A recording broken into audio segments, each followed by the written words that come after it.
I thought I would compare a number of Ball and Bernardin equivalents. I'm certainly not going to compare each and every variety, but I will compare a few. So this is the 64-ounce jar, and really there's no difference between these two jars. Both have the, that's interesting, that's dirty, because you know what, these just arrived yesterday, so I don't know why there's marks on them. Anyway, so both of these varieties of jars have measurements down the side. And they have measurements down both sides.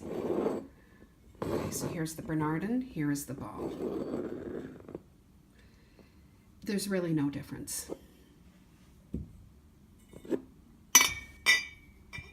Here's the liter jar, Bernardin. It is marketed as a decorative mason, as is the wide mouth pint. Okay, that is also marketed as a decorative mason. There is no measurements on these jars at all. So that's the Canadian version. And here is the Ball quart jar. Again, it has measurements down both sides of the jars. No measurements on this jar.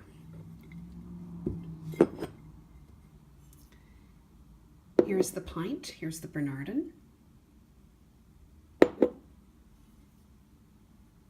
And here's the Ball jar. Again, the Ball has measurements down the side, and the Bernardin does not.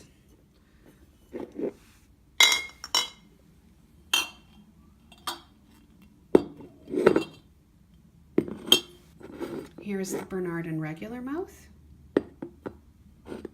and the Ball regular mouth.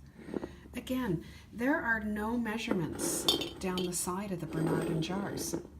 So I think, you know, this is the major difference between these jars, is the measurements.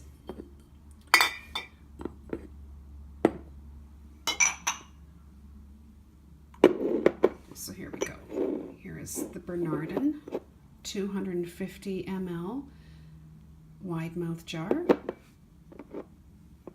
Here's the Kerr equivalent. And neither of these jars have measurements. So there's just a short video on a comparison of both of these brands.